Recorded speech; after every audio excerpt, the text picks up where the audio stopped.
Hayit namozi yilda 2 marta o'qilganligi uchun hammani ham yodida qolavermaydi. 2 rakat Eid Qurbon namozi o'qishni niyat qildim. Xolis Alloh uchun imomga iqtido qildim deb niyat qilgandan keyin Alloh akbar deb takbir aytib qo'l baylanadi. Qo'l baylanib sano o'qiymiz, auzu basmalani aytmay turamiz. Sano o'qilgandan keyin yana 3 marta Alloh akbar, Allohu akbar, Alloh akbar deb uchinchisida qo'lni baylab turib, keyin Fotihani o'qiymiz. Demak, birinchi takbir tahrimadan keyin sanodan keyin 3 marta takbir aytamiz.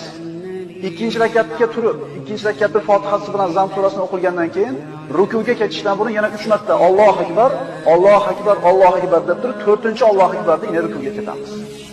Demak, boshidagi birinchi takbir tahrimadan keyin 3 marta aytiladi. Ikkinchi rakatda rukuga ketishdan burun 3 marta takbir aytiladi. Inshaalloh namozda oldin yana bir takrorlagan bo'lamiz inshaalloh.